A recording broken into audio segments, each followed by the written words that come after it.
मी सुरुवातीलाच म्हटल्याप्रमाणे आजपासून आपण सुरू करत आहोत आपला इलेक्शन ट्रॅकर अर्थात निवडणूक पूर्व सर्वे। पुन्हा एकदा सांगतो, 7 एप्रिलला 16व्या लोकसभेसाठी पहिलं मतदान होणार आहे आणि या मतदानापूर्वीचा हा आपला शेवटचा ओपिनियन पोल आहे, शेवटचा सर्वे आहे। पुढचे 5 दिवस आपण वेगवेगळ्या राज्यातला सर्वे बघणार आहोत। आज सुरुवात करणार आहोत आपण पूर्वेकडच्या राज्याकडून, उद्या जाणार आहोत दक्षिणेकडे, त्यानंतर आपण जाणार आहोत पश्चिम भारताकडे, त्यानंतर गुरुवारी आपण बघणार आहोत उत्तर भारताचे चित्र आणि शुक्रवारी बघणार आहोत राष्ट्रीय चित्र काय आहे। Centre for the studies of developing societies म्हणजे CSDSनं IBN लोकमत आणि वीक साप्ताहिकासाठी हा सर्वे केला आहे। 18 ते 25 मार्च या काळात हा सर्वे करण्यात आलाय। देशभरातल्या 301 मतदारसंघांमध्ये ही पाहणी हा सर्वे करण्यात आलाय आणि या संपूर्ण सर्वेमध्ये 20,957 मतदारांनी भाग घेतलाय। या सर्वेचं विश्लेषण करण्यासाठी आणि आपल्याला अधिक माहिती देण्यासाठी आपल्या सोबत असणार आहेत आपले राजकीय विश्लेषक डॉक्टर सुहास पळशीकर, पुण्याहून ते आपल्या सोबत असतील। आपल्या सोबत असणार आहेत दिल्लीहून ज्येष्ठ पत्रकार कुमार केतकर, आपल्या सोबत असणार आहेत ज्येष्ठ पत्रकार अनंत दीक्षित आणि ज्येष्ठ पत्रकार प्रकाश बाळ सुद्धा नागपूरहून आपल्या सोबत असतील। दिलीप देवधर ज्येष्ठ पत्रकार आहेत तेही। या सर्व अभ्यासकांच्या सोबत आपण आज पाहणार आहोत पूर्व भारताचा सर्वे आणि आपण हेही बघणार आहोत पूर्व भारतामध्ये म्हणजे पश्चिम बंगाल, बिहार, आसाम, ओडिशा आणि झारखंड या 5 राज्यांमध्ये कुणाची सरशी आहे। जाऊया आपण पश्चिम बंगालमध्ये। पश्चिम बंगालच्या पाहणीपासून सुरुवात करूया। पडद्यावर बघा, पश्चिम बंगालमध्ये आज निवडणूक झाली तर कुणाला किती टक्के मतं मिळू शकतात। पडद्यावर बघा, तृणमूल काँग्रेसला आज निवडणूक झाली, मार्च महिन्यातला आपला सर्वे आहे, मार्च अखेरीचा, 38% मतं मिळू शकतात। तृणमूल काँग्रेसला 38% मतं मिळू शकतात। आपल्या जानेवारी महिन्यातल्या सर्वेमध्ये ही मतं 33% होती आणि 2009 मध्ये निवडणुका झाल्या तेव्हा ही मतं 31.2% होती। म्हणजे तृणमूल काँग्रेसची मतं जवळजवळ 7% वाढलेली दिसत आहेत। आता त्यांना 38% मतं मिळतील असं चित्र आहे। डाव्या आघाडीची मतं बघा, डाव्या आघाडीची जी पिछेहाट झालेली आहे ती तशीच कायम आहे। 2009ला 43.3% मतं त्यांना मिळाली होती, आज ती 25% मिळत आहेत। आपल्या गेल्या सर्वेमध्ये ही मतं 25%च होती। काँग्रेसच्या मतांमध्ये घट दिसते। गेल्या सर्वेमध्ये आपल्या 19% होती, ती 16%वर आली आहेत आणि 2009 मध्ये 13.5% मतं काँग्रेसला मिळाली होती। भारतीय जनता पक्षाला आपल्या गेल्या सर्वेमध्ये 14% मतं दिसली होती, आता ती 12%वर आली आहेत आणि 2009 मध्ये त्यांना 6.1% मतं होती। आम आदमी पक्षाचा फारसा काही प्रभाव पश्चिम बंगालमध्ये नाहीये, त्यांना फक्त 1% मतं मिळणार आहेत आपल्या ताज्या सर्वेनुसार। इतरांना 8% मतं, जी मतं 2009ला 5.9% होती। पश्चिम बंगालमध्ये मुस्लिम मतं महत्वाची आहेत, ती कुणाकडे जाणार आहेत बघा। तृणमूल काँग्रेसला 35% मुस्लिम मतदारांचा पाठिंबा आहे, काँग्रेसला 28%, डाव्यांना 26%, भारतीय जनता पक्षाला 5%। सगळ्यात जास्त पाठिंबा तृणमूल काँग्रेसला आहे आणि इतरांना 6%। मतदान करताना कुणाच्या कामगिरीला महत्त्व द्याल असा प्रश्न आपण विचारला तेव्हा 40% लोक म्हणाले की राज्य सरकारच्या कामगिरीला आम्ही महत्त्व देऊ आणि 19% लोक म्हणाले केंद्र सरकारच्या कामगिरीला महत्त्व देऊ। दोन्हीला महत्त्व देऊ असं म्हणणाऱ्यांची संख्या 13% होती आणि इतरच मुद्द्यांना महत्त्व देऊ असं म्हणणाऱ्यांची संख्या होती 4%। सांगता येत नाही असं म्हणणारे 25% मतदार होते। सरकारच्या कामगिरीवर, राज्य सरकारच्या कामगिरीवर तुम्ही समाधानी आहात का? यावेळेला 38% मतदारांनी सांगितलं होय आम्ही समाधानी आहोत। ही संख्या आपल्या गेल्या सर्वेमध्ये 21% होती। तृणमूल काँग्रेसच्या कामगिरीवर, तृणमूल सरकारच्या कामगिरीवर 38% मतदार समाधानी आहेत. केंद्र सरकार युपीए सरकारच्या कामगिरीवर सुद्धा 17% मतदार समाधानी आहेत. गेल्या सर्व्हेमध्ये जानेवारीतला हा आकडा होता -4%, उणे 4%. आता तो 17%वर आलेला आहे. युपीए सरकारला पुन्हा संधी द्यावी का, होय म्हणणाऱ्यांची संख्या होती आताच्या सर्व्हेमध्ये 28%, जी गेल्या सर्व्हेमध्ये 29% होती. पुन्हा संधी नको असं म्हणणाऱ्यांची संख्या आहे 32%, जी गेल्या वेळेला 36% होती. सांगता येत नाही असं म्हणणारे आता 40% लोक आहेत, गेल्या वेळेला 35% होते. आणि आपण चर्चेला सुरुवात करणार आहोत. मी नेहमीप्रमाणे पहिल्यांदा जाणार आहे डॉक्टर सुहास पळशीकरांकडे. पळशीकर, दर सर्वेच्या वेळेला आपण त्या राज्यांचं महत्त्व सांगतो. पुन्हा एकदा ही उजळणी करूया, कारण जे नवे प्रेक्षक आले असतील त्यांना ही माहिती करणं आवश्यक आहे. पश्चिम बंगालचं महत्त्व. पश्चिम बंगालचं महत्त्व जर सांगायचं झालं तर 2-3 गोष्टी झटकन सांगता येतील. एक म्हणजे दीर्घकाळ डाव्या पक्षांचं सरकार असलेलं हे राज्य होतं. 77 सालापासून तिथे कम्युनिस्ट आणि कम्युनिस्टांचे सहकारी पक्ष यांची आघाडी सत्तेवरती होती आणि अखेरीस 2009 पासून त्याला उतरती कळा लागली. शेवटी 2011च्या विधानसभेच्या निवडणुकीमध्ये तृणमूल काँग्रेस तिथे सत्तेवर आलं. त्यामुळे एका पक्षाकडनं दुसऱ्या पक्षाकडे सत्तांतर होण्याचा जो काळ आहे तो पश्चिम बंगाल आत्ता अनुभवतोय. आणि तृणमूल काँग्रेस हा प्रदीर्घ काळ डाव्यांशी झगडा करून सत्तेवर आलेला पक्ष आहे, हेही आपण लक्षात ठेवलं पाहिजे. दुसरी गोष्ट पश्चिम बंगालबद्दल जी आहे ती म्हणजे भारतातल्या काही मोठ्या आणि त्यामुळे संख्येने जिथनं खासदार मोठ्या प्रमाणावर निवडून येतात अशा राज्यांपैकी पश्चिम बंगाल हे एक आहे. आणि तिथे काँग्रेस पक्ष हा तुलनेने दुर्बल असल्यामुळे जर तृणमूल काँग्रेस पक्षाला तिथे भरपूर यश मिळालं तर निवडणुकीनंतरच्या राजकारणामध्ये तृणमूल काँग्रेसचं महत्त्व वाढणार हे सांगायला काही वेगळ्या भविष्याची गरज नाही. आणि त्यामुळे पश्चिम बंगालमध्ये नक्की काय होणार आणि डावे पक्ष तिथे इतका प्रदीर्घ काळ टिकून असल्यामुळे ते टक्कर देऊ शकतील का तृणमूल काँग्रेसशी, हा तिथला खरा प्रश्न आहे. आणि शेवटचा तिसरा प्रश्न आहे भाजपचा या राज्यात किती प्रवेश होईल. मागच्या वेळेला भारतीय जनता पक्षाला तिथे 1 जागा मिळाली होती, या वेळेला त्याच्यामध्ये वाढ होईल का आणि त्यामुळे तिथला एकूण सत्तेचा जो समतोल आहे पश्चिम बंगालमधला तो किती बदलेल. आपण ही जी आकडेवारी पाहिली त्याच्यात आपल्याला असं दिसतंय की तो सत्ता समतोल बदलण्याच्या काही शक्यता निर्माण झालेल्या आहेत. आणि त्यामुळे पश्चिम बंगाल हे येत्या निवडणुकीमध्ये आणि कदाचित निवडणुकीनंतर महत्त्वाची भूमिका बजावणारं एक राज्य असणार आहे. मी प्रकाश बाळ यांच्याकडे जाणार आहे. प्रकाश बाळ, तुम्ही पाहिलं तर 3 वर्ष झाली आहेत विधानसभा निवडणुकीला, म्हणजे सत्ता परिवर्तन होऊन 3 वर्ष झाली आहेत पश्चिम बंगालमध्ये. आणि तृणमूल काँग्रेसची जी मतं आहेत ती सातत्याने वाढताना दिसत आहेत. याचं कारण काय तुमच्या मते? मला असं वाटतं की याचं कारण डाव्या पक्षांच्या 30 वर्षाच्या राजवटीत आपल्याला शोधावं लागेल.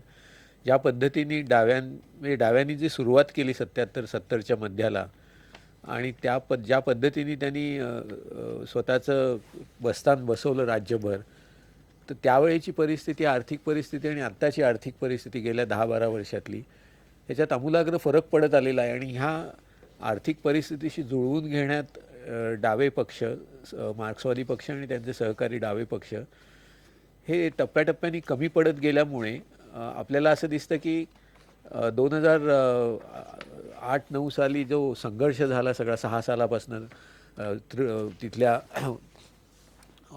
औद्योगिक धोरणावरनं आणि जे नॅनोची फॅक्टरी आणि ह्या सिंगूर आणि ह्याच्यावरनं जो वाद झाला, या वादाचंच मुळात कारण होतं की अर्थव्यवस्थेचा सांधा जो बदलत होता त्याच्याशी जुळवून घेण्यात डावे पक्ष कमी पडत होते. त्यांच्या एकंदर सैद्धांतिक झापडबंदपणामुळे आणि त्यांच्या एकंदर कार्यकर्त्यांची त्यांची जी काही पठडी बसलेली होती त्याच्यात बदल करण्यात त्यांना अपयश आल्यामुळे आणि त्याचा सगळा फायदा आणि एकंदर त्यांची राजवट ज्या पद्धतीने चालवली गेली की 30 वर्ष कुठलीही राजवट चालवली गेली की त्यात एक साचेबद्धपणा येतो, त्यात एक ठामपणा येतो आणि आपण करू तेच बरोबर आहे अशी एक प्रवृत्ती निर्माण होते.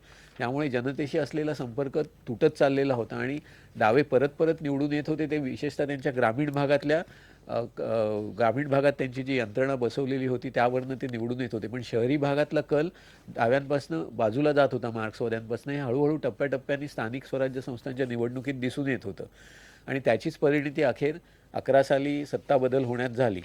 आता जो तुम्ही जे आकडेवारी दाखवताय त्यात तृणमूल काँग्रेसनी बस्तान बसवलेलं आहे. म्हणजे अजून ममता बॅनर्जींचा स्वभाव, त्यांची कार्यपद्धती, त्याबद्दल होणारे वाद, हे सगळे जरी जमेस धरले तरी अजूनही स्थानिक स्वराज्य संस्थांपासून प्रत्येक निवडणुकीत तृणमूलला परत परत जनता पाठिंबा देते, मतदार पाठिंबा देत आहेत असं दिसतंय. आणि ह्यावरनं अजून तरी त्यांची काय म्हणा वलय आहे हे अजून कायम आहे. आणि म्हणून डॉक्टर पळशीकर जसं आता म्हणाले तसं ह्या निवडणुकीत तृणमूलची कामगिरी, त्यांना जे 38% मतं मिळत आहेत त्या संख्येत त्यांना जर जागा मिळाल्या, पश्चिम बंगालमधल्या बहुसंख्य जागा मिळाल्या, तर त्यांची त्यांचा म्हणजे दिल्लीत जे काय होणार आहे त्याच्यातलं त्यांचं प्रभाव राहू शकतो. अर्थात शेवटचा प्रश्न असा आहे की डाव्यांचं काय होणार. तर मागे 2 महिन्यापूर्वीच्या ह्या आपल्या इथल्याच चर्चेत आपण असा मुद्दा घेतलेला होता की ह्या निवडणुकीतलं सर्वात एक गोष्ट अशी असेल की डाव्यांची प्रचंड मोठ्या प्रमाणावर पिछेहाट होईल. म्हणजे जी 2009 टप्प्याटप्प्याने चालू होती, जी 11 साली त्याला आणखी एक मोठा धक्का बसला आणि आता त्याच्यात आणखी फरक पडेल असं दिसतंय. आणि तसं होणं हे भारतीय राजकारणाचं किंवा भारतातलं राजकीय भूगोल बदलत असल्याचं निदर्शक आहे असं मला वाटतं. या पाहणीमध्ये भाजपची मतं जी आहेत ती 2009च्या निवडणुकीमध्ये 6.1% होती, ती आता आपल्या ताज्या पाहणीमध्ये 12% झालेली दिसतात. दिलीप देवधर आपल्या सोबत आहेत नागपूरला. दिलीप देवधर, याचा कसा अर्थ काढताय तुम्ही? याचा अर्थ असा काढता येईल की मुळामध्ये जे 34 वर्ष कम्युनिस्टांनी काम केलं तर ते काम कुठेतरी सायंटिफिक सोशलिझमचं नव्हतं, तर युटोपियन समाजवादाचं होतं. त्यांनी इमोशनच्या भरोशावर काम केलं, पण 34 वर्षात विकास झालाच नाही. चायना समोर गेलं तेव्हा त्यांचे डोळे उघडले आणि लाईफभर टाटाला शिवा देणाऱ्यांनी टाटाला निमंत्रण दिलं. त्याच टाटाला ममता बॅनर्जींनी विरोध करत, म्हणजे CPM असो का ममता बॅनर्जी असो, हे दोन्ही इमोशननी काम करणारे लोक आहे.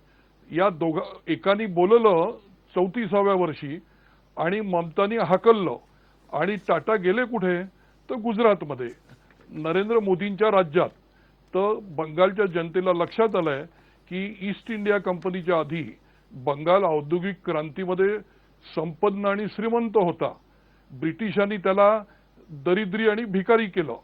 कम्युनिस्टांनी औद्योगिक क्रांतीचं कम्युनिस्ट पक्ष अपत्य, पण त्यांनी औद्योगिक क्रांती न करता स्टॅलिन लेनिन पासून काहीही न शिकता बंगालला जागच्या जागी ठेवलं. औद्योगिक क्रांतीच्या दिशेने नेलंच नाही.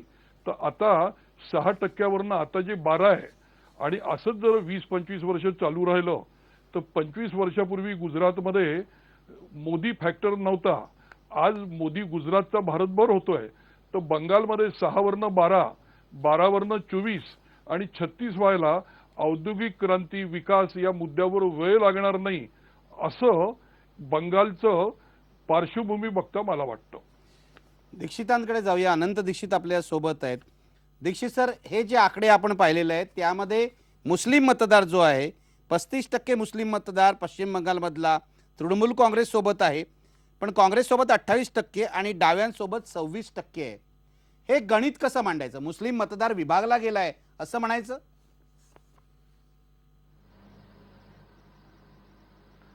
नाही, मला असं वाटतं की स्थानिक स्वराज्य संस्थांच्या ज्या निवडणुका गेल्या 2-3 वर्षामध्ये झाल्या त्याच्यामध्ये आपल्याला असं दिसतंय की डाव्यांपासून मुस्लिम मतदार दूर जात आहेत आणि ग्रामीण भागातले मुस्लिम मतदारही दूर जात आहेत. म्हणून यावेळेला जर मार्क्सवादी कम्युनिस्ट पक्षाची उमेदवारांची यादी जर आपण पाहिली तर त्याच्यामध्ये अधिक प्रमाणात मुस्लिम तरुण उभे केलेले दिसतात. यावेळच्या बंगालच्या निवडणुकीमध्ये सगळ्यात महत्त्वाची गोष्ट म्हणजे तृणमूल काँग्रेस ही स्वतंत्रपणानं म्हणजे एकट्यानं ही निवडणूक लढवत आहे. आत्तापर्यंत ती कोणाशी म्हणजे एकदा भाजपशी एकदा काँग्रेसशी अशी युती केलेली होती. आणि दुसरी महत्त्वाची गोष्ट म्हणजे आता जी काही इंडिकेशन्स मिळत आहेत त्याच्यावरून कम्युनिस्टांच्या संदर्भात असलेली अँटी इन्कम्बन्सी कमी होताना कुठेही दिसत नाही. किंबहुना ममता बॅनर्जींच्या बाबतीत प्रो इन्कम्बन्सी वाढताना दिसते आहे. याचं मुख्य कारण असं की ममता बॅनर्जी या राष्ट्रीय राजकारणामध्ये काही महत्त्वाचा रोल बजावतील असे संकेत त्यांनी दिलेले आहेत. म्हणजे फेडरल काय फ्रंट वगैरे या प्रकारची त्यांनी भाषा करणं किंवा जयललितांशी त्यांनी बोलून घेणं वगैरे, याच्यातून एक असं दिसतंय की ममता बॅनर्जींची संघटना पण चांगली होते आहे आणि दुसऱ्या बाजूला महत्त्वाची गोष्ट म्हणजे निवडणुकीच्या पार्श्वभूमीवर ज्या प्रकारचे उमेदवार उभे करायला पाहिजेत, नवे चेहरे आणायला पाहिजेत, ते करताना ते यशस्वी झालेले दिसतात. त्यामुळे त्यांचा जो काही एकूण चित्र मीडियामध्ये रंगवलं होतं आणि प्रत्यक्षात त्यांचं संघटन स्थानिक पातळीवरती जे आहे ते महापालिका स्थानिक निवडणुकांमध्ये बोललेलं आहे. आणि दुसऱ्या बाजूला डाव्यांचं महत्त्व, डाव्यांचं नेतृत्व, डाव्यांचं बोलणं, डाव्यांचा सहभाग, त्यांचे संकल्प याच्या बाबतीत राष्ट्रीय पातळीवरचा अगदी इंद्रजित गुप्ता असेपर्यंत जो एक प्रभाव असायचा तो प्रभाव कमी होताना दिसतोय. मग तो केरळमध्ये असो किंवा इकडे वेस्ट बेंगॉलमध्ये असो. आणि सगळ्यात महत्त्वाची गोष्ट म्हणजे ही जी सगळी राज्य आपण पाहतोय त्या प्रत्येक ठिकाणी प्रादेशिक शक्ती बळकट होताना दिसत आहेत. म्हणजे भाजप किंवा काँग्रेस हे दोन महत्त्वाचे सत्तेचे दावेदार असले तरी काँग्रेसला प्रदेशांच्या गरजा, प्रदेशांच्या आकांक्षा, प्रदेश नेतृत्व घडवण्याच्या बाबतीत करावी लागणारी धडपड याच्यापासून हा पक्ष दूर गेल्यामुळे पश्चिम बंगालमध्ये सुद्धा ममता बॅनर्जी या देशाच्या सत्तेच्या बाबतीत काय महत्त्वाची भूमिका बजावू शकतात का, अशा प्रकारचं मानस तृणमूल काँग्रेस तयार करण्यात या निवडणुकीत यशस्वी झालेलं या आकडेवारीवरून दिसतंय. आपण ही चर्चा आणि हा सर्वे चालू ठेवूया, पण आता एक ब्रेक घेऊया आणि ब्रेक नंतर भेटूया.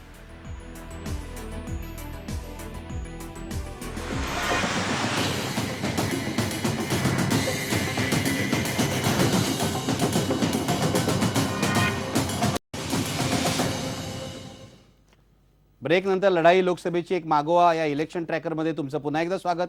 आता दिल्लीहून आपल्या सोबत कुमार केतकर सुद्धा आहेत. सर्वे बघूया आणि त्यांच्याकडेही जाऊया. पुढे जाऊया सर्वेमध्ये. पंतप्रधान म्हणून तुम्ही कुणाला पसंती द्याल? नरेंद्र मोदींना 15% लोकांची पसंती आहे. गेल्या सर्वेमध्ये, जानेवारीच्या सर्वेमध्ये हाच आकडा 18% होता. ममता बॅनर्जींना 12% लोकांची पसंती आहे. गेल्या सर्वेमध्ये हा आकडा 11% होता.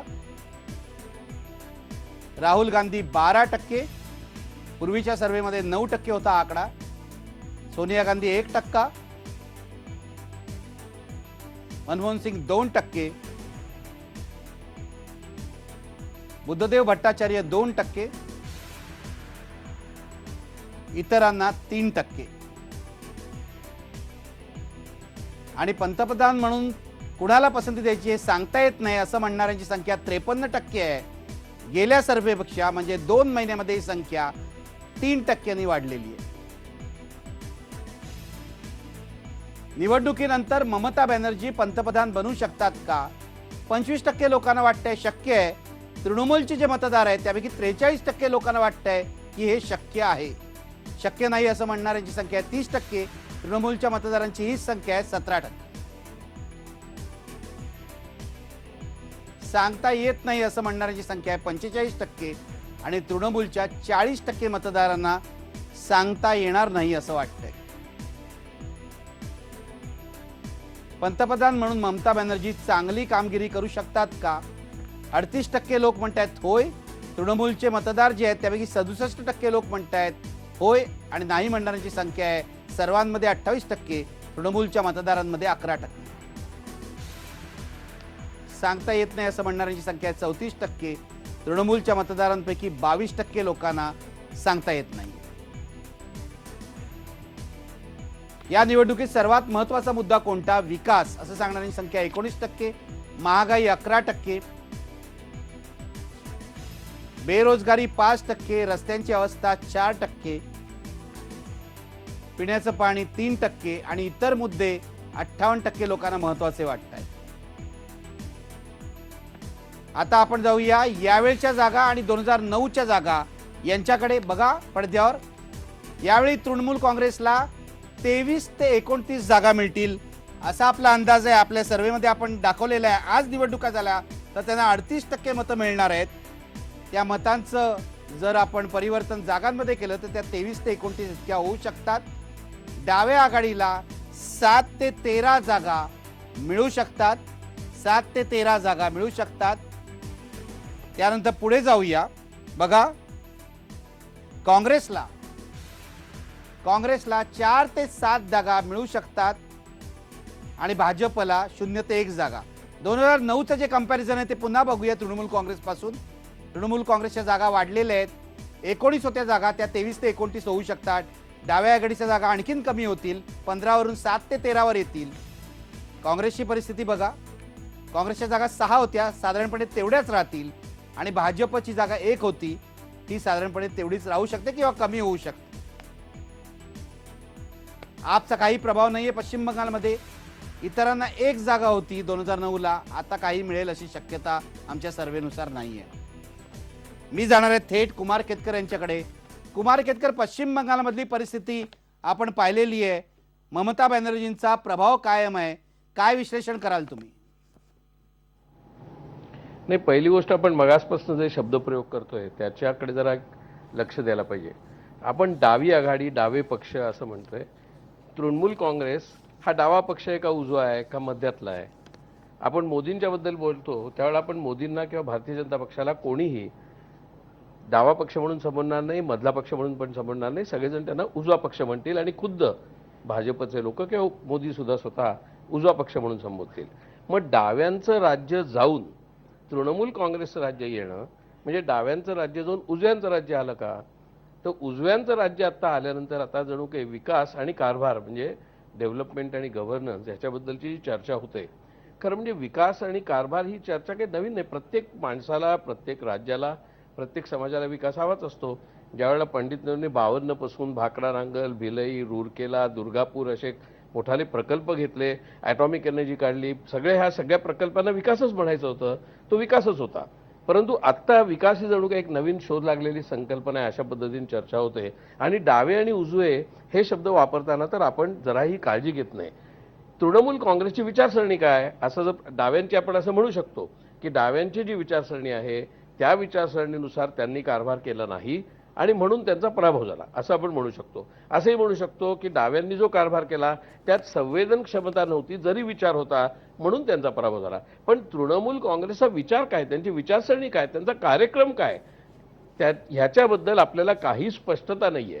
त्यामुळे मुख्यतः तृणमूल काँग्रेस हा एक प्रादेशिक पक्ष आहे, बंगालची अस्मिता व्यक्त करणारा पक्ष आहे. आणि बंगालच्या अस्मितेचा जर प्रश्न बघायचा ठरवला तर मुख्यतः मार्क्सवादी कम्युनिस्टांनी सुद्धा बंगालचीच अस्मिता जपली होती. त्यामुळे बंगालमध्ये बंगाल विरुद्ध केंद्र सरकार हा तणाव फार पूर्वीपासून आहे. 52 ते 67चा काळ जर सोडला तर 67 पासून बंगालमध्ये प्रामुख्याने डाव्यांचंच प्राबल्य आहे. जरी 1972 ते 1977 या काळात काँग्रेसचे सिद्धार्थ शंकर हे मुख्यमंत्री होते. त्यामुळे एका अर्थाने ते 5 वर्ष वगळता 67 पासून डाव्यांचाच प्रभाव आहे. त्यामुळे स्वाभाविकच ती मानसिकता आहे तीच तृणमूल काँग्रेसमध्ये व्यक्त झालेली आहे. ज्या वेळेला ममता बॅनर्जींनी सगळ्यात तथाकथित विकासाच्या किंवा भांडवलदारी प्रकल्पांना विरोध केला आणि गंमत म्हणजे बुद्धदेव भट्टाचार्य किंवा मार्क्सवादी कम्युनिस्ट पक्षांनी काँग्रेसची जी भूमिका होती ती घेतली. म्हणजे काँग्रेसची विकासाची जी भूमिका होती, मिश्र अर्थव्यवस्थेची जी भूमिका होती ती घेतली कम्युनिस्टांनी आणि तृणमूलनी घेतली अधिक डावी भूमिका. तरी सुद्धा आपण तृणमूल काँग्रेसला डावं म्हणत नाही. तृणमूल काँग्रेसचे जे अर्थमंत्री आहेत त्यांच्या सरकारचे ते तर उघड भांडवलदारांची जी CII नावाची संस्था आहे त्याचेच अध्यक्ष होते आणि ते आता तिथे अर्थमंत्री आहेत. तरी सुद्धा त्याला आपण उजव म्हणत नाही.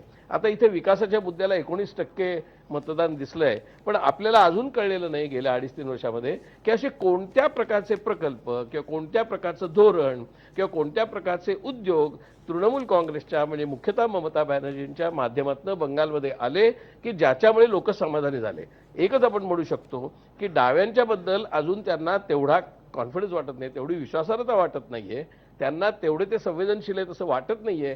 परंतु जसं म्हणतात दूरपल्ल्याचा घोडा, तसं डावे दूरपल्ल्याचा घोडा असू शकतील किंवा त्यांचा घोडा मध्येच अडकून पडेल जर त्यांनी संवेदनशीलता दाखवली नाही तर. पण तृणमूल काँग्रेस हा एका ममता बॅनर्जी या व्यक्तिमत्वाच्या करिश्म्यावर आणि या एका व्यक्तिमत्वाच्या विश्वसनीयतेवर आणि या एका व्यक्तिमत्वाच्या संवेदनशीलतेवरती आधारलेला पक्ष आहे.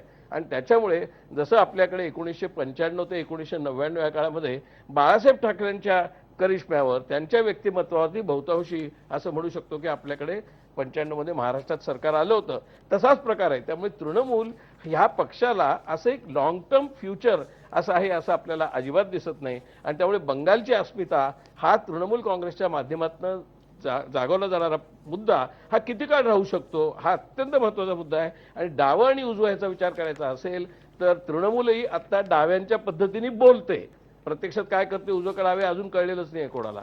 त्यामुळे डाव्यांची संपूर्ण शक्ती संपलेली आहे असं आपल्या आकड्यांवरती सुद्धा दिसत नाही. थोडे आकडे त्यांचे कमी झालेत, 15च्या ऐवजी 7 ते 13 पर्यंत आलेत, परंतु म्हणून त्यांचा पाया उखडला गेलाय असं नाही. जर कम्युनिस्ट पक्षांनी संवेदनशीलता परत दाखवली आणि पुन्हा त्यांचं नेटवर्क, त्यांचं मुख्य कनेक्टिव्हिटी संपली होती, समाजाशीच कनेक्टिव्हिटी संपली होती आणि ती फक्त बंगालमध्ये नाही देशभर त्यांची कनेक्टिव्हिटी संपली होती. त्यांना लक्षातच येत नव्हतं लोकांशी संपर्क ठेवायचा म्हणजे काय. ज्या पद्धतीने त्यांनी 1967 नंतर लोकांशी संपर्क वाढवला आणि नंतर ते स्थितिशील झाले, त्या ते स्थितिशीलतेचा पराभव तृणमूल काँग्रेसने केला, त्या फटीगमधनं केला. म्हणजे तृणमूल हा दूर पल्ल्याचा घोडा आहे असं आपण मानायचं काहीही कारण नाही. म्हणजे डावे यशस्वी होतील असं नाही, परंतु काँग्रेस हा मधला पक्ष मानला जातो, डावा पण नाही उजवा पण नाही. तृणमूलचं काय धोरण आहे हे आपल्याला ह्या चर्चेमध्ये स्पष्ट जर झालं तर लोक आता कशामुळे भुललेले आहेत तृणमूलला हे आपल्याला समजू शकेल. मला तरी आता असं वाटतं ते काँग्रेस नको, भाजप नको, किंवा तसंच इथे काँग्रेस नको, कम्युनिस्ट नको अशा भूमिकेतनं ते तृणमूलकडे आलेले आहेत. कम्युनिस्ट काँग्रेस नको, इथे भाजप हा मुद्दा महत्त्वाचा नाहीच आहे. मी सुहास पळशीकरांकडे जातोय. पळशीकर, इथे जे आपण सीट प्रोजेक्शन दाखवतोय त्यामध्ये तृणमूलला 23 ते 29 जागा मिळतील असा आपला अंदाज आहे. याचा अर्थ असा होतो की UPA आणि NDA आणि UPA नंतर 3 नंबरचा पक्ष कदाचित तृणमूल काँग्रेस आगामी संसदेमध्ये होऊ शकेल. याचा अर्थ काय लावायचा? ममता बॅनर्जी भावी राजकारणामध्ये, राष्ट्रीय राजकारणामध्ये महत्त्वाची भूमिका बजावतील का? आणि इथे जे मतदार म्हणतायत तृणमूलचे विशेषतः की ममता बॅनर्जी पंतप्रधान बनू शकतात असं 43% मतदारांना वाटतंय. त्याचा पश्चिम बंगालच्या निवडणुकीवर काय परिणाम होणार आहे? मला वाटतं प्रत्येकच राज्यामध्ये जिथे जिथे मोठा लोकप्रिय असा नेता आहे किंवा एखादा पक्ष आहे मोठा, तिथल्या लोकांना त्या पक्षाचा नेता हा पंतप्रधान पदापर्यंत पोहोचू शकेल अशी अपेक्षा निर्माण होते. आणि अगदी तुम्ही जरी मोदींपासून पाहिलं तरी तुम्हाला असं दिसेल की मोदींच्या बद्दल गेल्या निवडणुकीच्या वेळेला सुद्धा अडवाणींपेक्षा गुजरातमधल्या जनतेला मोदी पंतप्रधान बनतील असं वाटत होतं, हे आपल्याला आठवतं. त्यामुळे ही जी प्रक्रिया असते की प्रादेशिक पातळीवरचे नेते जर तिथे ते लोकप्रिय असतील तर ते दिल्लीच्या राजकारणात सुद्धा जावेत आणि लोकप्रिय बनावेत असं तिथल्या लोकांना वाटत असतं. ममता बॅनर्जींच्या पुरतं आणि तृणमूल काँग्रेस पुरतं बोलायचं तर 2 गोष्टी आपण लक्षात ठेवल्या पाहिजेत. एक म्हणजे त्यांनी देशाच्या राजकारणामध्ये महत्त्वाची भूमिका ही गेली 15 वर्ष बजावलेली आहे. मुख्यतः डाव्या आघाडीच्या किंवा कम्युनिस्टांच्या पराभवाचं काम पश्चिम बंगालमध्ये जर कोणी केलं असेल तर ते ममता बॅनर्जींनी केलंय. ते चांगलं केलंय वाईट केलंय हे सोडून द्या, कोणाला त्याचा आनंद होईल कोणाला दुःख होईल, पण ही वस्तुस्थिती आपण लक्षात घेतली पाहिजे की ममता बॅनर्जींनी 15 वर्षे तिथे झगडा केलाय. आता केतकर जे म्हणत होते की काँग्रेस हा जर डावीकडे झुकलेला पण डावा नसलेला पक्ष मानला तर ममता बॅनर्जी कुठे आहेत? मला असं वाटतं की पश्चिम बंगालमधल्या काँग्रेसनी काँग्रेसपणा सोडून दिला आणि तो काँग्रेसपणा ममता बॅनर्जींकडे आला. त्यांनी तिथे संघर्ष केला डाव्या आघाडीच्या विरोधात, म्हणून त्या आज तिथे एवढ्या लोकप्रिय नेत्या ठरलेल्या आहेत. आणि त्यामुळे इथून पुढच्या म्हणजे निवडणुकीनंतरच्या काळात कुठलंही सरकार असलं तरी 20 ते 25 खासदार ज्यांच्या पाठीमागे आहेत असे नेते निश्चित महत्त्वाचे ठरणार आणि त्याच्यापैकी एक ममता बॅनर्जी असणार असं आपला आत्ताचा सर्वेक्षण जे आहे त्याचा निष्कर्ष सांगतो. पश्चिम बंगालमधली डाव्यांची परिस्थिती आणि भाजपची परिस्थिती याविषयी तुम्ही काय सांगाल? डावे, आता केतकर म्हणले त्याच्याशी मी सहमत आहे की डावे पक्ष हे संपलेले आहेत अशा भ्रमामध्ये सहसा कोणी पश्चिम बंगालमध्ये नसेल असं मी मानतो. आणि आपणही हे लक्षात ठेवलं पाहिजे की डाव्या पक्षांचं तिथलं राजकारण हे 50 वर्षे चाललेलं आहे. 77 साली त्यांना सत्ता मिळाली हे जरी खरं असलं तरी त्याच्या आधीची 20-25 वर्षे डाव्यांनी पश्चिम बंगालमध्ये सतत संघर्ष केलेले आहेत आणि त्याच्यातून त्यांना तिथे आधार, सामाजिक आधार मिळालेले आहेत. त्यामुळे मला असं वाटतं की पश्चिम बंगालमधलं राजकारण येत्या काळामध्ये तरी निदान तृणमूल काँग्रेस आणि डावे पक्ष अशा दोघांमध्ये होणार आहे. त्याच्यामध्ये भारतीय जनता पक्षाला अजून प्रवेश करता आलेला नाहीये आणि काँग्रेसचं स्थान हे तिथे लिंबू-टिंबूचंच राहणार हे आत्ताच्या आपल्या आकडेवारीवरनं दिसतंय आणि ते काँग्रेसने कमावलेलं आहे. 90च्या दशकामध्ये कम्युनिस्टांना न दुखावता तिथं आपापलं राजकारण करण्याचा काँग्रेस नेत्यांनी जो प्रयत्न केला त्याच्यामुळे तिथलं काँग्रेसचं स्थान हे खच्ची झालं. ममता बॅनर्जींचं स्थान वर आलेलं आहे. हे आपण लक्षात जर घेतलं तर मला असं वाटतं की या 2 पक्षांमध्ये किंवा आघाड्यांमध्ये गटांमध्ये तिथे राजकारण चालू राहील असं म्हणता येईल. भाजपची जी वाढती टक्केवारी आहे म्हणजे 6% मतं 2009ला होती आणि आता त्यांना 12% म्हणजे जवळजवळ दुप्पट मतं झालेली दिसत आहेत. त्याची काय कारणं दिसतात तुम्हाला? एक तर असं आहे की भारतीय जनता पक्ष हा दीर्घकाळापासून तिथे काम करतोय आणि ममता बॅनर्जींच्या बरोबर ज्या वेळेला भारतीय जनता पक्षाची युती होती तेव्हा त्या युतीचा फायदा घेऊन भारतीय जनता पक्षाला तिथे आपले सामाजिक आधार विस्तारायला काही प्रमाणात मदत झाली. तिसरी गोष्ट अशी आहे की 6 ते 12% हा जो फरक असतो ना तो नेहमीच फार एका अर्थाने सोपा असतो, कारण ज्या ज्या वेळेला त्या राज्यातली राजकीय घडी बदलते त्या त्या वेळेला नवे प्रवेश करणारे जे पक्ष असतात तिथे त्यांना 2-5% मतं पटकन जास्त मिळवता येतात आणि त्यामुळे खरा प्रश्न असणार आहे तो भारतीय जनता पक्षाला इथून पुढे म्हणजे 10-12% जर ते खरंच गेले तर त्याच्यानंतर पुढे वाटचाल करता येईल का. आणि मला असं वाटतं की ज्या पद्धतीचे सामाजिक ध्रुवीकरणाचे संकेत तिथे मुख्यतः डावी आघाडी आणि तृणमूल काँग्रेस यांच्या मार्फत मिळत आहेत ते पाहिले तर भारतीय जनता पक्षाला पश्चिम बंगालमध्ये मोठी वाटचाल करायला फार दीर्घकाळ जावा लागेल असं आत्ता तरी दिसतंय.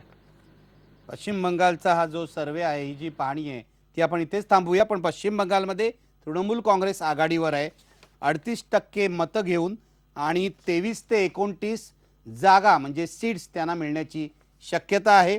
डाव्यांना 7 ते 13 सीट्स, काँग्रेसला 4 ते 7 जागा मिळू शकतात. मी इथे एक ब्रेक घेणार आहे आणि ब्रेक नंतर आपण बघणार आहोत बिहार.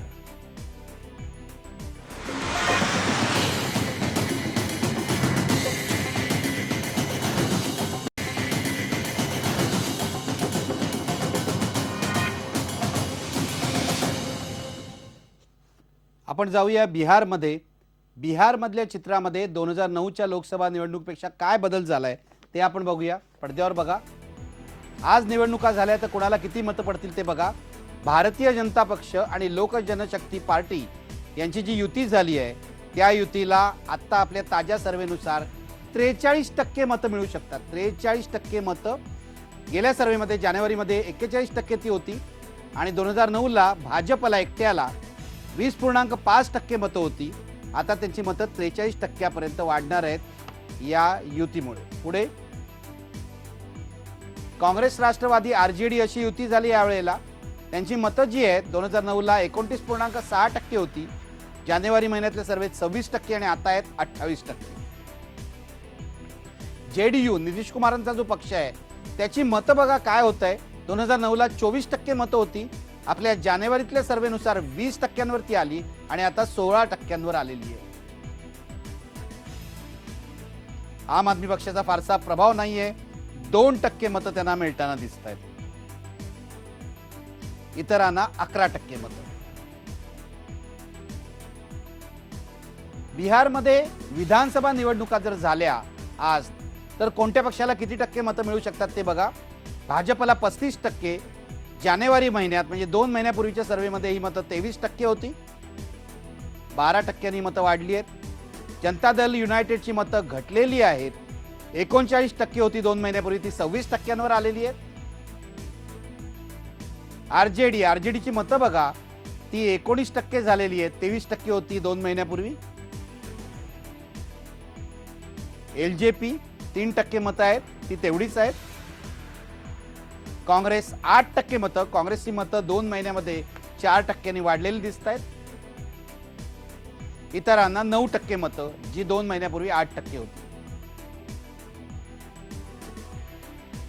जातीनिहाय मतदान कसं होतंय ते बघा. उच्च जाती भाजपला 71% मतं, काँग्रेसला 15%, JDUला 7%.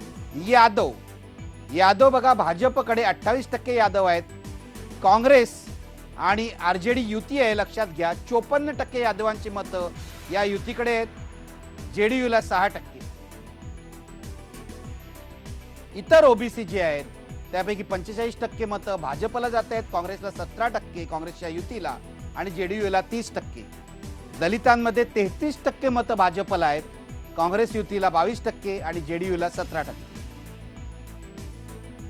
मुस्लिमांमध्ये मात्र काँग्रेस युती जी आहे ती पुढे आहे, 53% मतं या युतीला आहेत, 22% भाजपला आणि 10% जनता दल युनायटेडला. बिहार सरकारच्या कामगिरीवर तुम्ही समाधानी आहात का असा प्रश्न होता. 32% लोक म्हणतात होय आम्ही समाधानी आहोत, पण हाच आकडा गेल्या महिन्यामध्ये 52% होता. केंद्र सरकारच्या कामगिरीवर तुम्ही समाधानी आहात का? फक्त 4% लोक म्हणतात होय आम्ही समाधानी आहोत. बिहारचा विकास झाला असं तुम्हाला वाटतं का, असा प्रश्न आम्ही विचारला. गेल्या 8-9 वर्षात खूप विकास झाला असं 11% लोक म्हणाले. सरकार दावा करतंय तेवढा विकास झाला नाही असं 41% लोकांचं म्हणणं होतं. मुठभर लोकांना विकासाचा फायदा झाला असं 27% लोक म्हणाले. विकासाचा दावा पूर्णपणे फोल आहे असं 14% लोक म्हणाले. आणि काहीच मत नाही असं 60% लोक म्हणाले. चर्चेला सुरुवात करूया प्रकाश बाळ यांच्यापासून. प्रकाश बाळ, जनता दल युनायटेडची पिछेहाट आणि भाजपची आगेकूच या सगळ्या आपल्या पाहणीमध्ये दिसते, काय सांगाल? मला असं वाटतं निखिल की बिहारच्या राजकारणाकडे बघताना आपण थोडं व्यापक अर्थाने बघायला पाहिजे. म्हणजे मी एक किस्सा म्हणून तुम्हाला सांगतो की आत्ताच अलीकडे लालू प्रसाद यादव यांची मुलाखत लागलेली होती कुठल्या तरी वाहिनीवर, आणि त्यानं जी मुलाखत घेणारी ज्या अँकर बाई होत्या त्या सारखं विकासाबद्दल विचारत होत्या. म्हणजे आत्ता सध्या जो मोदींच्या एकंदर प्रचाराचा भाग आहे विकासाचा वगैरे, तेव्हा लालू प्रसाद यांनी त्यांना असं उत्तर दिलं. थोड्या वेळ त्यांनी ऐकून घेतल्यावर, आणि त्यांनी असं सांगितलं की तुम्ही सारखं मला विकास विकास विचारताय, पण ह्या निवडणुकीत विकास काय आम्ही आलो काय किंवा ते आले काय, तरी विकास होतच राहतो. थोडा कमी होईल, थोडा जास्ती होईल, पण ह्या निवडणुकीत सर्वात कळीचा मुद्दा जो आहे तो हा देश महात्मा गांधींच्या मार्गाने चालणार का नथुराम गोडसेच्या मार्गाने चालणार. मी अशासाठी हा मुद्दा सांगितलं तुम्हाला की ही जी सगळी विचारसरणी आहे की सैद्धांतिकदृष्ट्या पक्केपणा पण कारभाराच्या दृष्टीने पूर्णतः ढिसाळपणा. लालू प्रसाद जसे सैद्धांतिकदृष्ट्या विचारसरणीच्या दृष्टीने अत्यंत पक्के असले तरी त्यांचा कारभार ते जेव्हा सत्तेवर होते किंवा नंतर राबडी देवी होत्या तेव्हा 15 वर्ष त्यांचा जो जनता दलाचा त्यांचा जो पक्ष आहे त्याचा जो कारभार होता तो अत्यंत ढिसाळपणे आणि भ्रष्टाचारांनी बरबटलेला होता. बिहारच्या राजकारणात हा जो कारभाराचा भाग आहे, राज्यकारभाराचा, चांगल्या कारभाराचा किंवा भ्रष्टाचारमुक्त किंवा कमी भ्रष्टाचार असलेला कारभार, हा मुद्दा पणालाच लागलेला नाही आहे. म्हणजे नितीश कुमारांची गेल्या 5 वर्षात जेव्हा भाजप त्यांच्याबरोबर होता तेव्हा खूप वाखाणणी झाली, पण तुम्ही जर जातीच्या राजकारणाने त्याच्याकडे बघाल तर बिहारचं सगळं राजकारण हे जातीच्या अंगाने फिरत आलेलं आहे. आणि आत्ता तुम्ही जर जातीची जी आकडेवारी दाखवली ती तेच दर्शवते. पण आत्ताच्या ह्या आकडेवारीत तुम्ही बघा की ओबीसी असतील, दलित असतील, यांची मतं मोठ्या प्रमाणात भाजप आणि पासवान यांचा जो पक्ष आहे त्यांच्याकडे जाताना आपल्याला दिसतात. याचं कारण मला असं वाटतं की जे 50च्या दशकापासून बिहार आणि उत्तर प्रदेशातल्या ज्या गंगेच्या खोऱ्यातलं जे राजकारण आहे ते राजकारण मुळात समाजवादी राम मनोहर लोहिया समाजवादी गटांनी हे सगळं केलेलं तिथनं सुरू झालेलं होतं आणि ते परत जातीपातीच्या अंगानेच फिरत राहिलं. म्हणजे कर्पुरी ठाकूर 67च्या निवडणुकीत मुख्यमंत्री झाले. एक न्हावी समाजातला नेता मुख्यमंत्री होतो, हे खूप अप्रूप त्यावेळेला होतं. पण पुढे काय झालं बघा तुम्ही की लोहियांची जी सगळी रणनीती होती ती बिगर काँग्रेसवाद आणि ह्यानी केल्यावर तेव्हापासून तुम्हाला असं दिसतंय की ह्या गंगेच्या खोऱ्यात तेव्हाचा जनसंघ आणि तेव्हाचा म्हणजे राष्ट्रीय स्वयंसेवक संघ आणि तेव्हाचा जनसंघ ह्यांना राजकारणात प्रवेश मिळत गेला, मुख्य प्रवाहात ते येत गेले. आणि त्या सगळ्याची परिणिती आज तुम्हाला भाजप ज्या पद्धतीने बिहारमध्ये आगेकूच करताना दिसतोय आणि JDUची जी पिछेहाट झाली किंवा लालू प्रसाद यादव आणि काँग्रेसचीही काही प्रमाणात पिछेहाट झालेली आहे त्याच्यावरनं हे दिसतं. आणि शेवटचा मुद्दा असा की हे जे सगळं राजकारण गेल्या 40-50 वर्षात चालत आलेलं आहे तर त्यातला जो सगळा समाजवादी विचार होता की जो संपूर्ण जातीपाती एकत्र करून किंवा जातीच्या अंगाने जातींना न्याय देण्याच्या अंगाने, म्हणजे लोहियांची जी भूमिका होती की पिछडा पावे 100 में 60 म्हणजे 100 पैकी 60% पिछड्यांना मिळाले पाहिजेत, ती भूमिका आता मागे पडून एक व्यापक हिंदुत्वाच्या भूमिकेत जाती म्हणजे त्या ओबीसी असतील, दलित असतील त्या सामावून घेण्याच्याकडे आणि त्याचबरोबर विकासाची त्याला जोड देण्याची अशा पद्धतीने राजकीय एक चौकट उभी करण्याचा प्रयत्न चालू झालेला आहे. आणि त्याला ह्या निवडणुकीत तुमच्या आकडेवारीवरनं दिसते की हा प्रतिसाद मिळतो. आणि त्यामुळे हा जो लोहियांचा विचार होता किंवा जो समाजवादी विचार होता, म्हणजे अगदी जयप्रकाश नारायणांची सगळी चळवळी तिथनं पटण्यापासून सुरू झालेली होती, तर त्या सगळ्या चळवळीला मला असं वाटतं की आता त्या सगळ्या विचाराच्या अंताची ही सुरुवात आहे. ही निवडणूक म्हणजे त्या सगळ्या विचाराच्या शेवटाची सुरुवात होणार आहे. कुमार केतकर यांच्याकडे जातोय. कुमार केतकर, एकूण भाजपशी युती तोडल्यानंतर नितीश कुमार यांचं मोठ्या प्रमाणावर नुकसान झालेलं दिसतंय, टक्केवारीमध्ये सुद्धा, आणि कदाचित पुढच्या सेगमेंटमध्ये आपण बघू सीट्समध्ये सुद्धा त्यांना मोठ्या प्रमाणावर मार बसताना दिसतोय. काय विश्लेषण कराल तुम्ही?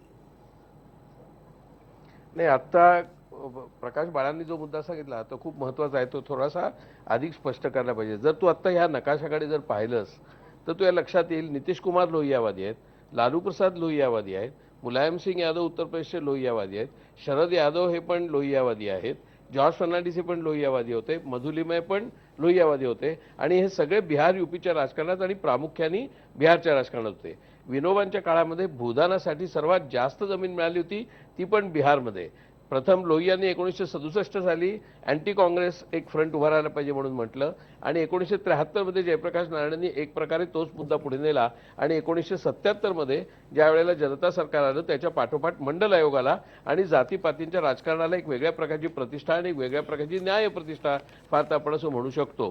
परंतु हा लोहियावादाचा विस्तार आणि विघटन हे दोन्ही आपण ह्याच काळात पाहिलंय. आता नितीश आणि लालू आणि मुलायम हे सगळे एकमेकांच्या एवढे विरुद्ध आहेत आणि तरी पण ते स्वतःला सगळे लोहियावादी म्हणवतात. मध्ये जॉर्ज फर्नांडिस होते, सध्यांची तब्येत बरोबर नाही पण तेही ह्या सगळ्यांच्या विरोधात गेले. म्हणजे लोहियावादी त्यांच्या विचारावरती त्यांची एकजूट बांधूच शकले नाहीत आणि ते बांधू शकले नाही त्याचं एक कारण जे आत्ता बाळांनी सांगितलं ते, कारण ज्या वेळेला त्या विचारसरणीचा पोलच तुटला, तो खांबच ज्यावेळेला गेला त्यावेळेला परत सगळा समाज हा जातीपातीच्या राजकारणात गेला आणि आता बिहारमध्ये जी आपण विस्कटलेली अवस्था पाहतोय याचा अर्थ तिकडे भाजपची वाढते म्हणजे भाजपची विचारसरणी नाही वाढत आहे, मोदींचा करिश्मा वाढतो म्हणजे मोदींची विचारसरणी वाढत नाहीये. तिथल्या जातीपातीच्या विस्कटलेल्या राजकारणाला एक कोणतरी बांधणारा माणूस हवा आहे, बोट बांधणारा माणूस हवा आहे आणि म्हणून ते मोदींकडे किंवा भाजपकडे पाहतायत. ती हिंदुत्वाची पण लाट नाहीये आणि मोदींची पण लाट नाहीये आणि त्यामुळे ती अतिशय अल्पकालीन अशी राहणार आहे. बिहारच्या राजकारणाचं आत्ताचं वैशिष्ट्य हे खरं पूर्वीच हळूहळू व्यक्त व्हायला लागलं होतं, आता ते अतिशय उघडपणे आणि काहीशा विदारकपणे प्रगट झालेलं आहे की नितीश कुमार हे फक्त कुर्मी आणि काँग्रेस यांच्याच पुरते मर्यादित राहिलेत आणि लालू प्रसाद मुस्लिम आणि यादव यांना बरोबर घेऊन गेलेत. जोपर्यंत हा समाज एकसंध होता तोपर्यंत तिथे काँग्रेसची राजवट होती, कारण काँग्रेसने त्या प्रकारचं ज्याला मंडलवादाचं राजकारण म्हणतात त्या प्रकारचं किंवा मंदिरवादाचं राजकारण म्हणतात हिंदुत्वाचं राजकारण केलेलं नव्हतं. याचा अर्थ काँग्रेस चांगलं राजकारण करत होती का वाईट ह्या फंदात मी पडत नाही, भ्रष्टाचाराच्या मुद्द्यातही जात नाही. मुद्दा एवढा आहे की ज्या वेळेला तुम्ही विचारसरणीचा आणि पक्ष संघटनेचा एकूण कारभाराचा ढाचाच सोडून देता म्हणजे काँग्रेस पाप आहे, त्यावेळेला सगळी विस्कटलेली अवस्था जी दिसते तीच आपल्याला आता बिहारमध्ये दिसते. एका वेगळ्या अर्थाने तृणमूलनी ती विस्कटलेली अवस्था काही प्रमाणात बंगालमध्ये कन्सॉलिडेट केलेली आहे. ती बिहारमध्ये कन्सॉलिडेट करणारा कोणी तृणमूल सारखा म्हणजे ममता बॅनर्जी सारखा पुढारी नाही. त्यामुळे ते विस्कटलेल्या अवस्थेमध्ये काही लोक मोदींकडे गेलेत, काही लालूंकडे गेलेत. अशा प्रकारचे चित्र आपल्याला बिहारमध्ये दिसतंय. मी एक ब्रेक घेणार आहे आणि ब्रेक नंतर पुढचा सर्वे आपण बघूया.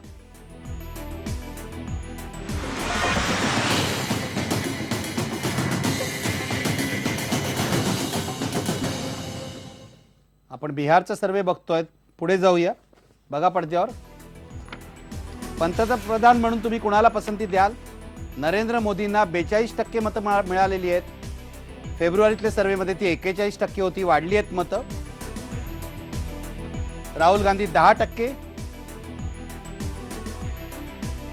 सोनिया गांधी 4%, मनमोहन सिंग 2%, गेल्या वेळेला ते 3% होती मतं. नितीश कुमार 9%, गेल्या वेळेला 14% मतं होती, घटलेली आहेत. लालू प्रसाद यादव 6%, गेल्या वेळेला ते 8% मतं होती. अरविंद केजरीवाल 2%, 3% वरून 2% झालेली आहे. इतरांना 5% मतं आहे. सांगता येत नाही असं म्हणणाऱ्यांची संख्या या सर्वेमध्ये 20% आहे. पुढे जाऊया. सर्वात महत्त्वाचा मुद्दा कोणता वाटतो? महागाई 29% लोकांना महत्त्वाची वाटते. विकास हा 20% लोकांना महत्त्वाचा वाटतोय. बेरोजगारी 15% लोकांना महत्त्वाचं वाटतोय. 60% लोकांना भ्रष्टाचार महत्त्वाचा वाटतोय. विजेची समस्या 6% लोकांना महत्त्वाची वाटते. पुढे जाऊया. सीट प्रोजेक्शन बघा. भाजपला 21 ते 29 जागा या सर्वेनुसार मिळू शकतात. बिहारमध्ये 2009ला 12 जागा होत्या, यावेळेला त्यांची आघाडी आहे रामविलास पासवान यांच्या पक्षाबरोबर. 21 ते 29 जागा हे सीट प्रोजेक्शन आहे. काँग्रेसला 2 जागा होत्या, 7 ते 13 जागा काँग्रेसच्या आघाडीला आरजेडी बरोबर आघाडी मिळू शकतात. पुढे बघा, आरजेडीला गेल्या वेळेला 4 जागा होत्या, आता त्यांची काँग्रेस बरोबर आघाडी आहे. जेडीयूला 20 जागा होत्या, त्या 2 ते 5 होऊ शकतात. आपला 0 जागा बिहारमध्ये मिळण्याची शक्यता आहे. इतरांना 2 जागा होत्या, आता त्या 0 ते 3 राहू शकतात. आपण चर्चेला सुरुवात करूया. बिहारचं सीट प्रोजेक्शन आपण पाहिलेलं आहे. मला देवधरांपासून चर्चेला यावेळी सुरुवात करायची आहे. देवधर, एकूण नरेंद्र मोदींचा आणि भाजपचा बिहारमध्ये वाढता प्रभाव आहे, पण सगळ्यात महत्त्वाची गोष्ट म्हणजे गेल्या वेळेला जे आपण आकडे पाहिले गेल्या सेगमेंटमध्ये, त्यानुसार जाती धर्मांची मोड बांधण्यामध्ये भाजप हा पक्ष यशस्वी झाला आहे. मुसलमान सोडून उच्च जाती असतील, यादव असतील, ओबीसी असतील, इतर ओबीसी असतील, दलित असतील, या सर्व वर्गामध्ये भाजपने मोठ्या प्रमाणावर शिरकाव केला आहे. काय म्हणाल याबाबत? याचं लहानसं कारण आहे, 1980 पासून चायना समोर गेलं, भारताचा विकास झाला नाही. पूर्व भारत मागासलेला आहे समाजवाद्यांमुळे, साम्यवाद्यांमुळे, काँग्रेसवाल्यांमुळे. आता नरेंद्र मोदींच्या रूपाने औद्योगिक क्रांती आणि इन्फॉर्मेशन टेक्नॉलॉजीच्या क्रांतीमध्ये चीनप्रमाणे आपण जगाच्या बरोबर येऊया, हा जो विकासाचा थॉट आहे, आणि डावं आजवं कालबाह्य भाषा फेकून 21व्या शतकाची जी भाषा नरेंद्र मोदी करतात आहे, तर ती भाषा पूर्व भारतातल्या लोकांना आवडते. त्यामुळे त्यांना जात महत्त्वाची असली तरी सेकंडरी झाली आहे. कुठेतरी त्यांना त्यांच्या जवळचा चायनाचा विकास दिसतोय.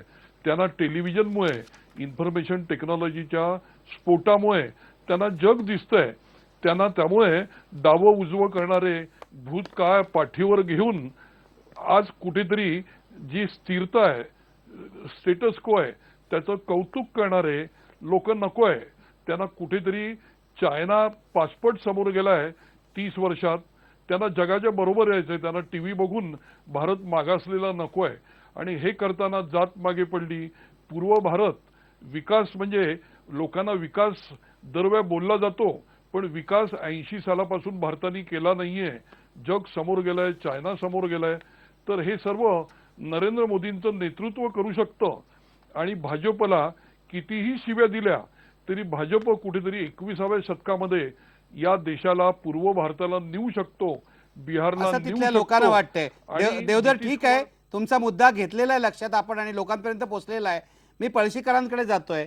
पळशीकर, बिहारमधलं जे बदललेलं चित्र आहे, म्हणजे युती तुटणं भाजप आणि जेडीयूची, आणि एकूण आता जी वाढती टक्केवारी भाजपला मिळते, काय विश्लेषण करायचं? जाती सुद्धा, मुसलमान सोडले, धर्म आणि जाती सुद्धा त्याने एक मोठ बांधलेली आहे असं दिसतंय.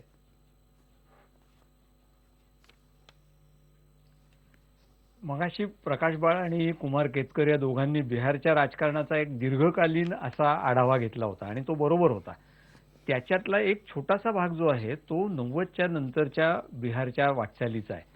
90 नंतर बिहारमध्ये जे घडलं ते असं की ज्यांना आज आपण ओबीसी समाज म्हणून ओळखतो, त्यांच्या राजकीय महत्वाकांक्षा मुख्यतः बिहार, उत्तर प्रदेश यासारख्या राज्यांमध्ये व्यक्त होताना दिसतात. आणि आपल्याला आवडो न आवडो, पण लालू प्रसाद असतील किंवा मुलायम सिंग यादव असतील यांनी त्या राजकीय महत्वाकांक्षांचं प्रतिनिधित्व केलं होतं. आता ह्या प्रक्रियेला आडसर आणून दुसऱ्या एका चौकटीमध्ये विचार करून वेगळं राजकारण तिथे मांडण्याचा प्रयत्न बिहारपुरता जर कोणी केला असं म्हणायचं झालं, शोधायचं झालं, तर तुम्हाला असं दिसेल की जॉर्ज फर्नांडिस आणि नितीश कुमार यांनी ते केलं. त्यांच्या भूमिकेचा जो सर्वसाधारणपणे त्यांच्या भूमिकेची जी चौकट होती ती अशी होती की ओबीसींच्या राजकीय प्रगतीपेक्षा देखील काँग्रेसचा पराभव होणं हे जास्त महत्वाचं आहे. जो उल्लेख कुमार केतकरांनी हलकासा केला तोच हा मुद्दा आहे की लोहियांनी जे वेगवेगळे विचार मांडले त्याच्यातला टोकाचा आणि आंधळा काँग्रेस विरोध हे जिथे जिथे राजकारण झालं तिथे तिथे त्या राजकारणाच्या पाठीवर बसून इतर पक्षांना वाव मिळालेला आहे. बिहारमध्ये नितीश कुमारांनी जेव्हा हे राजकारण सुरू केलं तेव्हा त्यांच्या पाठुंबीवरती बसून भारतीय जनता पक्षाला तिथे प्रवेश करता आला. तोपर्यंत करता आला नव्हता. जोपर्यंत लालू प्रसादांचं राजकारण तिथे होतं तोपर्यंत तो करता आलेला नव्हता. हे आपण लक्षात ठेवलं पाहिजे. नंबर 2, आपण यापूर्वी ही चर्चा केलेली आहे की उच्च जाती आणि ओबीसी, विशेषतः ओबीसीमधलेही कनिष्ठ ओबीसी, अशा प्रकारची सामाजिक युती तयार करण्याचे प्रयत्न पार महाराष्ट्रापासून इतर अनेक राज्यांमध्ये भारतीय जनता पक्षाने गेली 20 वर्ष केलेले आहेत आणि त्या प्रयत्नांना जे यश येतंय त्याचं बिहार हे एक उदाहरण आहे. बिहारमध्ये जे होतंय ते असं की व्यापक युती करण्यामध्ये लालू प्रसादांना अपयश आलं, आपले स्वतःचे सामाजिक आधार टिकवण्यामध्ये नितीश कुमारांना अपयश आलं आणि त्या पार्श्वभूमीवरती भारतीय जनता पक्षाची ही वाटचाल झालेली आहे. आणि त्या वाटचालीमध्ये बिहारच्या मागासलेपणामुळे ज्या काही प्रमाणामध्ये अतिरेकी अपेक्षा तयार होतात त्या अपेक्षांचा सुद्धा त्रास नितीश कुमारांना होतोय. आपण मगाशी पाहिलं की बिहारचा विकास झाला हे सगळेजण मान्य करतायत, पण तरी सुद्धा पाहिजे तेवढा झाला नाही असं म्हणतायत. ही जी एक अपेक्षांचा स्फोट होत असतो त्याची शिक्षा एका अर्थाने नितीश कुमारांना होतीये, हेही आपण लक्षात ठेवलं पाहिजे. ठीक आहे, आपण एक ब्रेक घेणार आहोत आता. बिहारचं काय चित्र आहे आपण बघितलेलं आहे, पश्चिम बंगालचं चित्र बघितलेलं आहे. ब्रेक नंतर आपण जाणार आहोत ओडिशाकडे.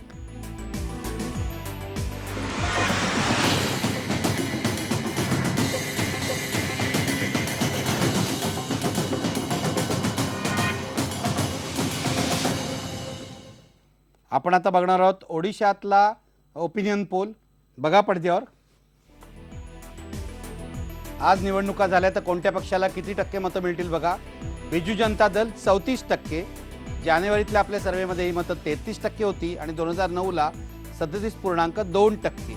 पण 34% मतं आज बीजेडीला मिळू शकतात. भाजप 30% मतं आता त्यांना मिळू शकतात. गेल्या सर्वेमध्ये ती 25% होती आणि 2009ला 16.9%. भाजपची मतं वाढलेली आहेत. काँग्रेस 26% मतं यावेळेला मिळू शकतात. गेल्या वेळेला ती 31% होती आणि 2009ला 32.8%. आम आदमी पक्षाचा फारसा प्रभाव नाही आहे ओडिशामध्ये. 1% मतं त्यांना मिळू शकतात. इतरांना 9% मतं मिळू शकतात. पुढचा प्रश्न बघा. मुख्यमंत्री म्हणून कोणाला पसंती द्याल? नवीन पटनायक 58% मतदारांनी पसंती दिलेली आहे. जयदेव जेना काँग्रेस नेते आहेत, 4% मतदारांनी पसंती दिलेली आहे. श्रीकांत जेना हेही काँग्रेस नेते आहेत, 4% मतदारांची पसंती आहे. इतरांना 13%. पण नवीन पटनायक आणि इतरांमध्ये किती फरक आहे बघा. सांगता येत नाही म्हणणारे 21% मतदार आहेत. पुढे जाऊया. नवीन पटनायक यांच्या सलग 3 वेळा विजयाचं कारण काय असं विचारल्यावर लोकांनी वेगवेगळी उत्तर दिली. स्वच्छ प्रतिमा म्हणणारे 23% लोक आहेत. उत्तम प्रशासक म्हणणारे 16% लोक आहेत. दोन्ही असं म्हणणारे 17% लोक आहेत आणि सक्षम पर्यायाचा अभाव असं म्हणणारे 21% लोक. वरीलपैकी सर्व 60%, माहीत नाही म्हणणारे 16%. पुढे जाऊया. पंतप्रधान म्हणून तुम्ही कुणाला पसंती द्याल असं आपण विचारलं या राज्यामध्ये, तेव्हा 40% लोकांनी नरेंद्र मोदींना पसंती दिली आणि राहुल गांधींना 21% लोकांनी पसंती दिली. गेल्या सर्वेमध्ये हेच आकडे 33% आणि 19% होते, ते वाढलेले. सोनिया गांधींना 11% लोकांनी पसंती दिली. मनमोहन सिंग यांना 2% लोकांनी पसंती दिली. नवीन पटनायकांना 14% लोकांनी पसंती दिली यावेळेला. अरविंद केजरीवाल यांना 1% लोकांनी. इतरांना 1% लोकांनी पसंती दिली. माहीत नाही म्हणणारे लोक 10% होते. पुढे जाऊया. युपीएला आणखी एक संधी द्यावी का? 27% लोक म्हणतात होय, संधी द्यावी.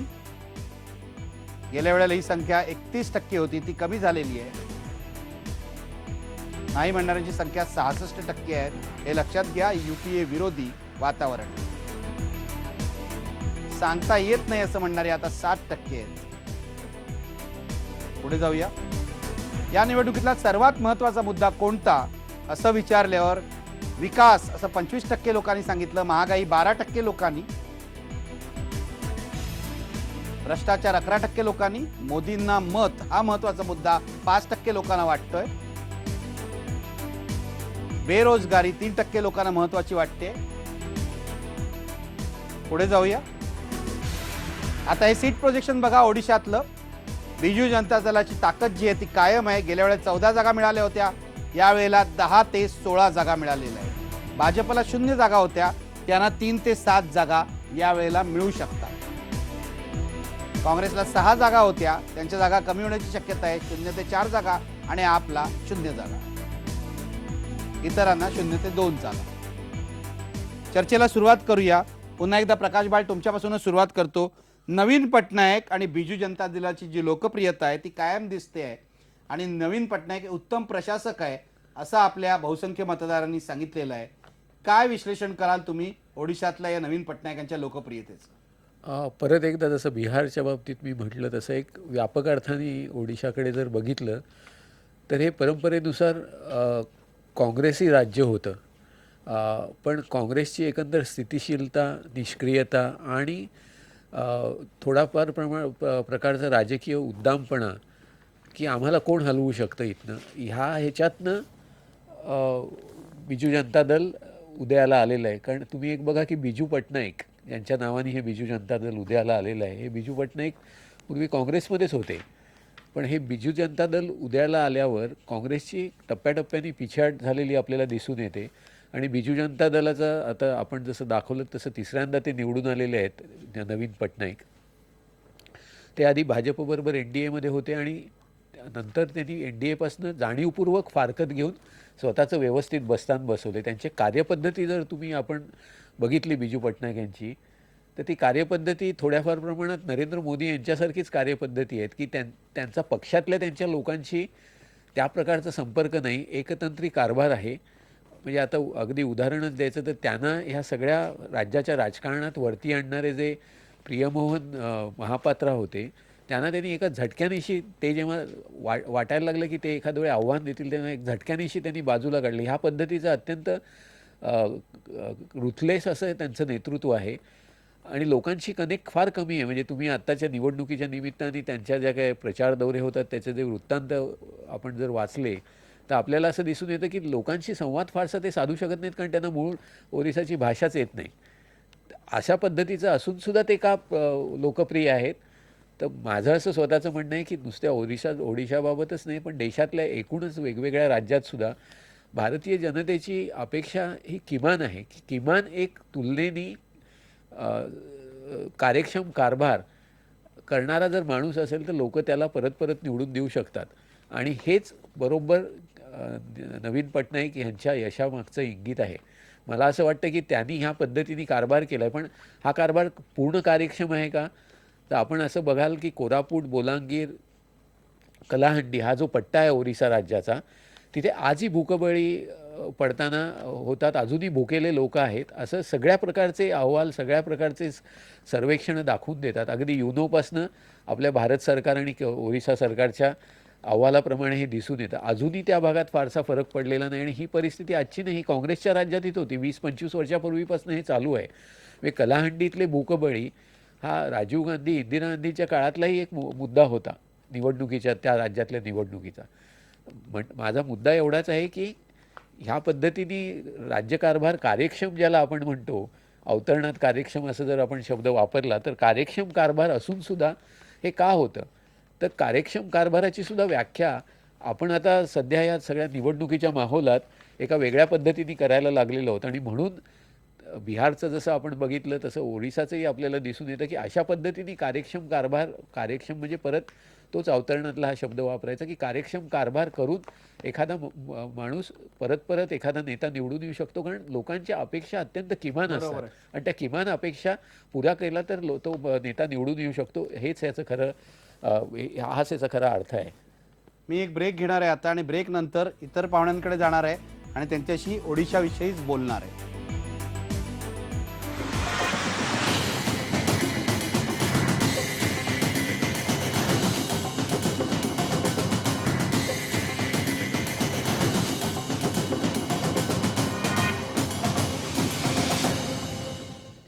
आपण चर्चा करतोय ओडिशाविषयी.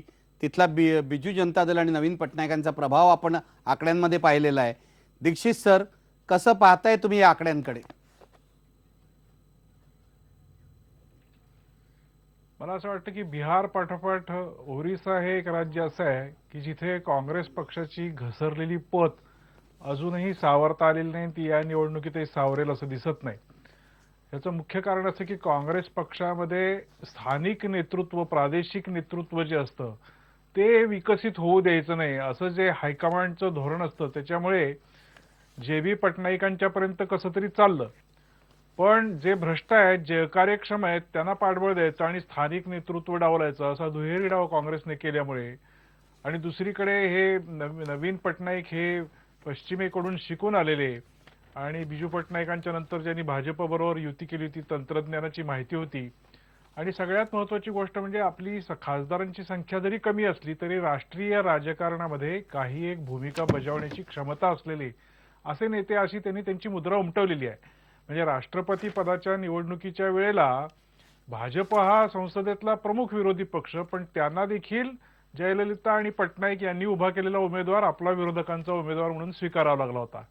एक गोष्ट खरी आहे की तिथे पुरामुळे होणारी हानी, तिथल्या खाणींचं राजकारण, तिथे भूकबळी जे प्रकाश बाळ म्हणाले जे पडतात हे, पण त्याचबरोबर आपल्याला भाजपची तिथली ताकद काही प्रमाणात वाढताना दिसते आहे. म्हणजे विशेषतः कंदमालचं प्रकरण झाल्यानंतर ज्या प्रकारचे हल्ले तिथे झाले त्या पार्श्वभूमीवर आणि 2009ला पटनाईकांनी भाजपबरोबरची युती तोडल्यानंतर तिथे विशिष्ट पद्धतीने भाजप काम करताना दिसतंय. मग ते वनवासी कल्याण आश्रम असेल किंवा अन्य मार्गाने असेल, पण तिथे भाजप वाढताना दिसतोय. त्याच वेळेला काँग्रेस पक्षामध्ये स्थानिक नेतृत्व उभं राहताना दिसत नाहीये. काँग्रेसची ही पत या निवडणुकीत त्यांना सांभाळता येणार नाही असं दिसतंय. मी जातोय सुहास पळशीकरांकडे. पळशीकर, ओरिसाबद्दल जे आपण बघतो आहोत, बिजू जनता दल 34% मतं घेऊ शकतं आज निवडणुका झाल्या तर, आणि भाजपला आपण दाखवतोय 30% मतं. तरी दोघांच्या सीट प्रोजेक्शनमध्ये बराच फरक आहे. हा प्रश्न नेहमीच उपस्थित होतो, पण काय सांगाल याविषयी? कसं आहे की बिजू जनता दलाची जी मतं आहेत ती राज्यभर अशा पद्धतीने पसरलेली आहेत की ज्यामुळे त्यांच्या मतांचं जागांमध्ये परिवर्तन होऊ शकतं.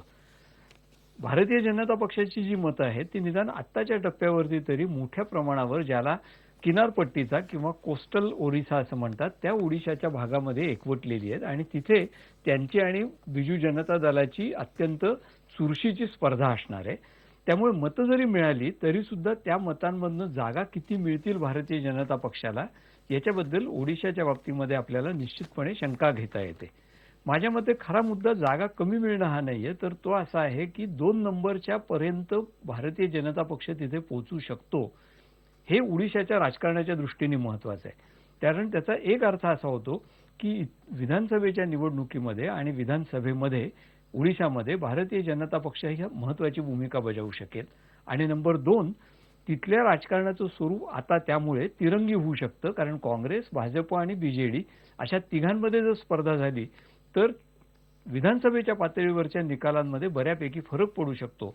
त्यामुळे मला असं वाटतं की भारतीय जनता पक्षाचं ओडिशाच्या राजकारणामध्ये स्वतःचं स्थान निर्माण होणं हे ओडिशाच्या राजकारणातल्या स्थित्यंतराचा एक टप्पा म्हणून पाहिलं पाहिजे. त्याच्यात जागांमध्ये परिवर्तन त्या मतांचं होणं ही प्रक्रिया थोडी दूरची आहे आणि ती कदाचित या निवडणुकीमध्ये होणार नाही. आपण पुन्हा एक ब्रेक घेऊया आणि ब्रेक नंतर आपण पाहूया आसाम आणि झारखंडमधली मतांची टक्केवारी आणि त्यानंतर या पूर्व भारतातल्या सर्व राज्यांवर मिळून काही वेळ चर्चा करूया. ब्रेक नंतर पुन्हा भेटूया.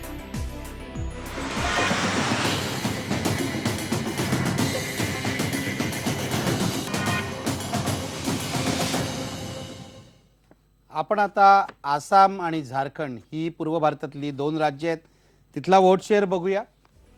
पडद्यावर बघा, झारखंड बघा. पहिल्यांदा काँग्रेस, JMM, RJD यांची युती आहे राज्यामध्ये. 30% मतं या युतीला मिळू शकतात. 2009ला साधारणपणे तेवढीच, म्हणजे 29.9% मतं त्यांना होती. जानेवारीच्या आपल्या सर्व्हेमध्ये 32% होती. भारतीय जनता पक्षाला 44% मतं इथे मिळू शकतात. 2009ला ती 27.5% होती. गेल्या सर्व्हेमध्ये 40% होती. JVMP 5% मतं, त्याची मतं घटलेली आहेत. 2009ला 10.5% मतं होती. आपला 2% मतं मिळू शकतात. त्यांची मतं जानेवारीच्या सर्व्हेनुसार घटलेली आहेत. जानेवारीत 5% मतं त्यांना होती. इतरांना 19% मतं मिळू शकतात. पुढे जाऊया. आदिवासी झारखंडमध्ये मोठ्या प्रमाणावर आहेत. त्यांची मतं बघा कोणत्या पक्षाला मिळत आहेत. भारतीय जनता पक्ष 39%, काँग्रेस, JMM, RJD 29% आणि इतरांना 32%. भारतीय जनता पक्षाने आदिवासींमध्ये सुद्धा मोठ्या प्रमाणावर शिरकाव केलेला आहे. आता आसाम बघा. आसाम हे असं एक राज्य आहे जिथे काँग्रेस अजूनही प्रबळ आहे. 44% मतं इथे काँग्रेसला मिळू शकतात. आज निवडणुका झाल्या तर 2009ला 34.9% होती, ती वाढलेली आहेत आणि जानेवारीतल्या आपल्या सर्व्हेमध्ये ती 47% होती. भाजपला 19% मतं मिळू शकतात. भाजपला 2009ला 16.2% मतं होती. AIUDF all India united democratic फ्रंटला 10% मतं मिळू शकतात. AGP आसाम गणसंग्राम परिषदेला 11% मतं यावेळी मिळू शकतात. आपला 1% मतं मिळू शकतात. इतरांना 15% मतं मिळू शकतात. पुढे जाऊया. पंतप्रधान म्हणून कुणाला पसंती द्याल असा प्रश्न आसाम मधल्या मतदारांना विचारला तेव्हा 15% मतं नरेंद्र मोदींना मिळाली. राहुल गांधींना 14%, मनमोहन सिंगना 9%, सोनिया गांधींना 1%, इतरांना 2%. सांगता येत नाही असं म्हणणाऱ्यांची संख्या 59% होती. पुढे जाऊया. पंतप्रधान म्हणून मोदी आणि राहुल यांच्यापैकी कोणाला निवडाल? काय उत्तर दिलंय मतदारांनी बघा. नरेंद्र मोदींना सर्वांपैकी 32% मतं मिळाली. तर माफ करा, राहुल गांधींना 32% मतं मिळालेली आहे. हे एक असं राज्य आहे जिथे राहुल गांधींना पंतप्रधान पदासाठी जास्त मतं आहेत. नरेंद्र मोदींना 21% मतं पडलेली आहेत. विशेषतः मुस्लिम मतदारांपैकी 52% मतं राहुल गांधींना पडलेली आहे. दोघंही पंतप्रधान पदाला योग्य आहेत असं म्हणणारे 6% लोक आहेत. कोणीही नाही असं म्हणणारे 4% लोक आहेत. पण राहुल गांधींना पंतप्रधान पदासाठी जास्त मतं आहेत. मुसलमानांपैकी 52% मतदारांना असं वाटतंय की राहुल गांधी पंतप्रधान म्हणून अधिक योग्य आहेत.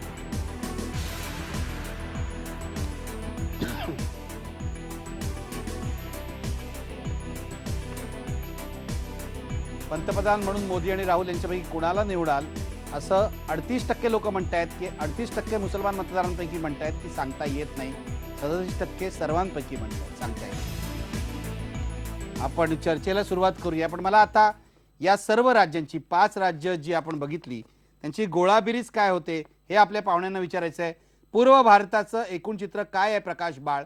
भाजपचा हळूहळू शिरकाव होतोय असं म्हणता येईल का? नाही, पूर्व भारताचं म्हणजे आत्ता आपण जी बघितली झारखंड, आसाम वगळता झारखंड, ओडिशा, बिहार आणि ही राज्य जर आपण बघितली तर ह्या राज्यात आदिवासींचा बहुसंख्य भाग हा आदिवासींचा आहे. आणि त्याच राज्यात आपल्याला असं दिसतं की विकासाच्या प्रश्नांनी खूप पेचप्रसंग निर्माण केलेला आहे आणि दुसऱ्या बाजूला नक्षलवादांचाही प्रभाव ह्या भागात आपल्याला झालेला दिसतो. मला असं वाटतं की व्यापक अर्थाने ह्याच्याकडे जर बघितलं तर आज जे गेल्या 22-23 वर्ष आपण आर्थिक सुधारणांचं जे कार्यक्रम राबवतो त्या काळात हे सगळे मुद्दे ऐरणीवर आलेले आहेत. आणि आपण मगाशी ओरिसाची चर्चा केली. आता ओरिसाचं तुम्ही बघा की ओरिसातल्या नियामगिरी जो डोंगरराजीचा भाग आहे तिथे मोठ्या प्रमाणावर जगातले 2 क्रमांकाचे बॉक्साईटचे साठे आहेत. आता वेदांत ही जी कंपनी आहे तिने तिथे 50,000 कोटीची गुंतवणूक केलेली आहे. पण तिथलं जे आदिवासी समाज आहे तो ह्या पद्धतीने तिथे उत्खनन करायला परवानगी देत नाही. आणि मग सुप्रीम कोर्टाच्यापासून जे सगळे खटलेबाजी झाली आणि त्यात गावोगावीच्या ग्रामसभांनी निर्णय घ्यावा असं ठरलं. त्याच्यात हा प्रकल्प पूर्णतः बंद पडलेला आहे. आणि त्यामुळे जागतिक स्तरावर एक वेगळ्या प्रकारचा असा संदेश गेलेला आहे की भारतात कुठलाही गुंतवणूक करायची तर हे सगळे पेचप्रसंग निर्माण होतात, त्यावर तोडगा काढल्याशिवाय गुंतवणूक करू नये. ह्याचा एक व्यापक अर्थाने परिणाम होतो असा की विकासाच्या प्रश्नावर सगळीकडे ठप्प म्हणजे विकासाच्या प्रश्नावर सगळीकडे पेचप्रसंग निर्माण होतो आणि अनेक विकासाचे प्रकल्प ठप्प झालेले आहेत. आणि मुळात मी मगाशी म्हटलं तसं आदिवासींचा जो प्रदेश आहे तर ते मूळ मुद्दा असा आहे की आदिवासींना देशाच्या मुख्य प्रवाहात आणणं, आर्थिक, राजकीय, सामाजिक प्रवाहात आणणं आणि ते करत असताना त्यांची जी काही जीवनपद्धती आहे ती शक्यतो टिकवणं आणि त्यांना नवी कौशल्य देणं म्हणजे मुळात रोजगार देणं. हा रोजगाराचा जो भाग आहे तो जर तिथे मोठ्या प्रमाणावर विकास झाला किंवा पायाभूत प्रकल्प उभे राहिले किंवा कारखानदारी निर्माण झाली तरच हा रोजगाराचा प्रश्न सुटू शकतो. हा पेचप्रसंग सुटत नसल्यामुळे मग तिसऱ्या बाजूला आपल्याला नक्षलवादी चळवळी पाय रोवतात ह्या भागात. मग ओडिसा, बिहार, झारखंड इथे सगळीकडे नक्षलवाद्यांचं भरभक्कम असं यंत्रणा उभी राहिलेली आहे. आता ह्यावर उपाय काढायचा असेल तर जे नेतृत्व आहे दोन्ही बाजूचं, म्हणजे जे आदिवासींच्या बाजूनी काम करणारे असतात आणि जे राज्यसंस्था किंवा जे राजकारणात असतात, ह्या दोघांनी कुठेतरी एकत्र येऊन एक सहमतीने मुद्दा हा सोडवला पाहिजे की आदिवासींना मग आपण त्या विकास प्रकल्पात सहभागी का करून घेऊ शकत नाही. म्हणजे घटनेतल्या तरतुदीनुसार आदिवासींना त्यांच्या भागातलं प्रशासन करायचा अधिकार आहे. तो कुठल्याच राज्यांनी आणि केंद्र सरकारनेही त्यांना कधी दिलेला नाही आहे.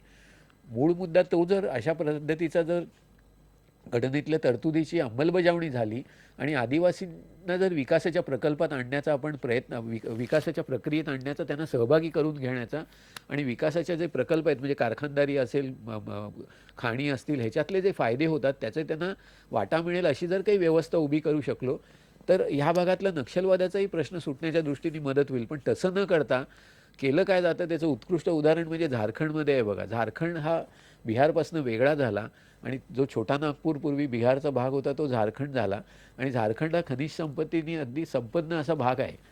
तर तिथे आपण गेल्या काही वर्षात किती घोटाळे झाले याची सगळ्यांना आपल्याला माहिती आहे, त्याचा सगळा तपशील प्रसिद्ध झालेला आहे. मुद्दा असा आहे की तिथलं जे राजकारण आहे हे ह्या सगळ्या खाणीच्या घोटाळ्यावर चालतं. मग तो भाजप असू दे, तो काँग्रेस असू दे किंवा तिथला जो स्थानिक झारखंड मुक्ती मोर्चा हा पक्ष आहे. एक शेवटचा मुद्दा सांगतो की झारखंड मुक्ती मोर्चा हा पक्ष जेव्हा बिहार एकत्र असताना सुद्धा जेव्हा होता म्हणजे तो पक्ष होता तेव्हा नरसिंह राव यांच्या काळात त्या पक्षाचे जे खासदार निवडून येत होते असत त्यांची नरसिंहरावांच्या सरकारला जे थोड्याफार अल्पमतातलं सरकार होतं पाठबळ मिळावं म्हणून या खासदारांना किती पैशाचं वाटप झालं, त्यावरनं जो मोठा गदारोळ झाला आणि जो सुप्रीम कोर्टापर्यंत खटला गेला, त्या खटल्यात जो तपशील बाहेर आलेला आहे तो बघितला तर आजही आपल्याला अचंबित व्हायला होतं की हे जे शिबू सोरेन आणि हे सगळे जे आता नंतर मुख्यमंत्री झाले, बाहेर पडले वगैरे, हे जे सगळे खासदार होते त्यावेळेचे, त्यांना पोत्यात भरून पैसे त्यांनी बँकेत भरायला नेलेले होते. अशा पद्धतीचं हे सगळं राजकारण तिथे उभं राहिलेलं आहे आणि ते पूर्णतः ह्या सगळ्या खनिज संपत्तीच्या घोटाळ्यावर आणि त्याच्या गैरवापरावर उभं राहिलेलं आहे.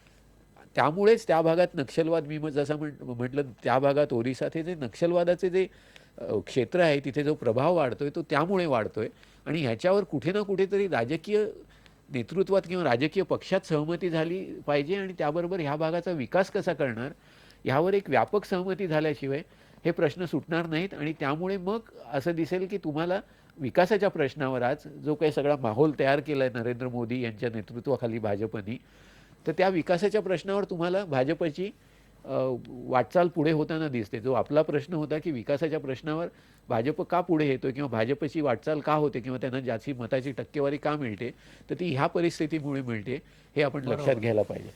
दिलीप देवधर, पूर्व भारतातल्या या चित्राबद्दल तुमचं काय म्हणणं आहे? फारच सोपं म्हणणं आहे की ओरिसामध्ये राहुल गांधींनी वनवासी लोकांना बरोबर घेऊन आणि मायनिंगमध्ये जे काय ब्रेक्स मारले औद्योगिक क्रांतीमध्ये, त्यामुळे पूर्व भारतामध्ये नेहरू डायनास्टी औद्योगिक क्रांतीचा शत्रू आहे असा मेसेज गेला जो इंडस्ट्रियल हाऊसेसमध्ये फार पॉप्युलर झाला. दुसरा महत्त्वाचा मुद्दा की मी जे सांगितलं मगाशी की चायनाचा जो मोठा विकास आहे, जो ईस्ट इंडियाला कनेक्टेड आहे, तो टेलिव्हिजनमुळे दिसतोय. लोकांना त्याच्याबद्दल अपेक्षा वाढल्या. तिसरा महत्त्वाचा मुद्दा, डाव्या लोकांची जी फॅमिली आहे, परिवार आहे, त्याच्यातला जो नक्सलाईट माओवादी आहे तो उघड रीतीने हिंसा करतो आणि विकासाच्या विरोधामध्ये कार्य करतो, तर त्यांच्याबद्दल सुद्धा नापसंती आहे. या सर्व पार्श्वभूमीवर टाटा पूर्व भारतातून निघून गुजरातमध्ये जातो याचा अर्थ अनेक लोकांना पकडता नाही आला. याचा अर्थ 2014ला जास्त चांगला दिसतोय. त्यामुळे नरेंद्र मोदी कुठेतरी आज एक विकास पुरुष म्हणून, प्रगती पुरुष म्हणून, IT रिव्होल्यूशन, इंडस्ट्रियल रिव्होल्यूशन, आणि अजून एक महत्त्वाचा मुद्दा मी सांगतो. मी माझ्या विद्यार्थी दशेपासून विद्यार्थी परिषदेत असताना डिफेन्सच्या पैशातून इंदिरा गांधीच्या नेतृत्व असताना 3दा नेपाळात गेलेलो आहे. तर गेल्या 40 वर्षापासून पूर्व भारतामध्ये संघ परिवाराचं फार मोठं काम आहे. ते काम क्रेडिट घेण्यासाठी नाही आहे, तर समाज उभा करण्यासाठी. तिथे वनवासी कल्याण आश्रमाचं काम आहे, तिथे विद्यार्थी परिषदेचं काम आहे, तिथे भारतीय मजदूर संघाचं काम आहे. आणि आज संघ परिवार कुठेतरी या 2014च्या निवडणुकीमध्ये एक दिलानी युनिटी इंडेक्स 100% अचीव करत धावतोय. म्हणजे संघवाले 100% मतदानाच्या मागे पूर्व भारतात काम करतात आहे, तर भाजपवाले पर बूथ 10 यूथ असं स्ट्रक्चर उभं करून चुकले. आणि हे गेल्या 30 वर्षाचं जे अत्यंत मेहनतीने पूर्व भारतात केलेलं काम आहे ते आता दिसायला लागलंय. 10-20-25 वर्षानंतर गुजरात एवढं ते दृश्य स्वरूप तुम्हाला दिसेल. आणि आपण इम्पार्शल असल्यामुळे, आपला सर्वे सायंटिफिक असल्यामुळे, त्यांना वेस्टेड इंटरेस्ट नसल्यामुळे आज तिथलं जे सत्य आहे ते फ्युचरिंग मेथडनी आपल्या टीव्ही चॅनेलनी जगापुढे आणलंय. आणि जी वस्तुस्थिती आहे 21व्या शतकाची पूर्व भारतातली जी परिवर्तनं होतात आहे, तर मी आपल्याला या निमित्ताने आपलं अभिनंदन करतो की हे सत्य नवदिशा आज जनतेपुढे आपल्या इम्पार्शियल भूमिकेमधनं दिसायला लागले, म्हणून पुनश्च आपलं अभिनंदन. ठीक आहे, आपण एक ब्रेक घेऊया आणि ब्रेक नंतर अनंत दीक्षित आणि सुहास पळशीकर यांच्याकडे जाऊया.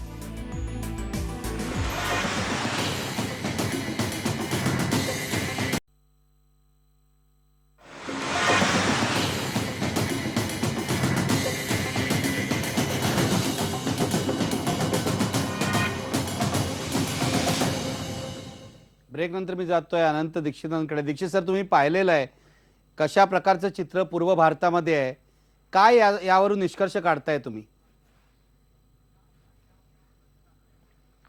मला असं वाटतं की बिहार आणि आसाम ही दोन राज्य वगळता उरलेल्या तीनही राज्यांमध्ये प्रादेशिक पक्ष प्रबळ दिसतात.